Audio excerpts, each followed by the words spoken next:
Good day. Share ko na lang din po para awareness ulit. So ito si Sir Kia Karen Karen pala with S. Ang concern niya pag nalulubak, pag biglang lubak, merong lumalagotok. So ang ginastos dito ni Sir, di ko na isasabi yung exact amount, basta ang sabi ni Sir na i-stress na siya. So ang naging problema po yung stabilizer bar. So ayan o. Naipit pa ako kaya diagnose. So ayan, nasugatan yung kamay ko. Kasama sa buhay ng pagmimekaniko yan. So dito tayo sa ilalim. Ay, kinakabit nyo na yung cover, boy? Okay, kinakabit na po pala yung cover. Pero ayan po yung video, panoorin nyo na lang. Ito po, ito na yung gas-gas nyo. Ayan o. Intab na. Kasi gumagas-gas po rito sa stabilizer bar. Ngayon, ang naging problema, ito pong stabilizer bar ninyo ay nakaurong papunta doon. So yun yung iimbestigahan natin kung bakit siya umurong. Kasi nung nasa kabila, nasa malayo. Tara sir, doon tayo sa kabila.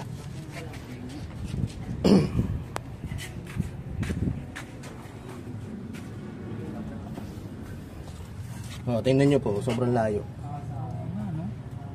Oh. Oo, kaya tumatama. Kaya mahirap po talaga hanapin. Imbestigahan natin sir kung ano nangyari po dyan, ano. Tingnan muna natin. Minsan kasi may guide yung stabilizer bar na yan eh. Baka nakaurong dito. Kasi pinalitan pa naman niya yung ano. Napalitan na po yung stabilizer bar. Tingnan natin baka po wala sa sentro. So pabaklas ko muna sir, no? Okay po. Ito na. After namin ma-road test, wala po kaming pinalitan na pyesa. Ngayon, ni-road test namin, ramdam na ramdam ko yung saya na sir. Siyempre sa akin, para sa akin, karangalan po yun, pag gaganon. Kasi may napasaya tayo na kliyente, at the same time, kami, dagdag kaalaman para sa amin. So, ang naging problema niya, yung stabilizer bar, wala na lang po talaga kasi tayong sample. Dito yata meron. May pull down kami rito. Tignan natin. Ayun. Ito na lang po sample ko. Same lang naman yun. So ito, yung iba po kasi na stabilizer bar, meron silang stopper yan. Bakal po ito. Yan. Para hindi gumanon. So yung iba naman po sa sasakyan, wala silang stopper. So sa madaling sabi, pag ito, nagpalit tayo ng stabilizer bar bushing, tapos hindi natin natandaan o nalagyan ng marker yung tamang pwesto, ang mangyayari sa kanya, uurong. Pag hinigpitan na natin yan, hindi na babalik yan. So nangyari, kung kagaya nga sa video, tumatama yung stabilizer link doon sa mismong bolt nung talangka. Kaya pag lakas ng lubak, nag-aabot sila. So yun yung nagkukos ng ingay. So itong huling napuntahan ni sir, shoutout sa iyo boss kasi sobrang honest mo. Tsaka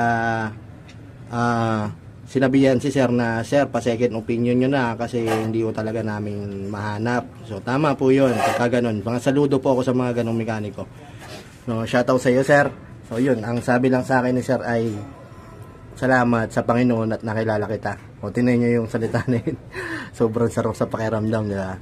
So ayan, pag nagpapalit po kayo, yun lang yung tip ko, pag nagpapalit kayo ng stabilizer bar, bushing, check nyo po ninyo, pagka merong stopper na ganyan, walang aalalahanin dyan, walang magkakamali dyan. So normal naman po nagkakamali sa mga tao, wala namang perfecto, kaya po sinishare ko na nga ito, para lahat ng mechanic ay magkaroon ng idea. So ito, pwede nating markeran yan, para yung dating pwesto niya ay may babalik. So yun lang yung diskarte doon. O kaya pag tinanggal mo yung bushing, may tama naman pong bakat yan. Makikita nyo yung mas makintab dyan, doon lumalapat. So yun lang natin kukunin. So yun, salamat po sa tiwala na sir at karangalan po sa amin. So salamat po sa lahat ng mga sumusuporta sa akin. At yun lang naging problema, wala kami pinalitan, problem solved na. So yun, tiyaga lang po. Tsaka idagdag ko na pala, mga sir, ang pangilalim po, hindi ho yan basta-basta kasi mga ingay, napakahirap pong maghanap ng ingay. Kagaya nito, inabot na kami ng hapon kakahanap ng ingay. Tapos syempre yung may-ari po kailangan nyo rin po ng pangunawa, kasi unang-unang papalitan dyan pag may nakitang sira, yung sira naman talaga. Wala tayong dapat pwedeng pagtalunan doon na ang dami ng pinilitan, ganun pa rin. Kung sira naman po talaga yung pinalitan, wala tayong problema ron. Kasi para safety ninyo yun. Tsaka ang pang-ilalim po, pag may napabayaan tayong isang pyesa, magdadamay-damay yan. So dapat po, nami-maintain natin kung ano yung sira dyan, agapan na agad para hindi lumaki yung gastos. At pag maraming sira dyan, sureball yan, mas maraming gastos po. So yun lamang. At magandang araw po sa ating lahat ulit.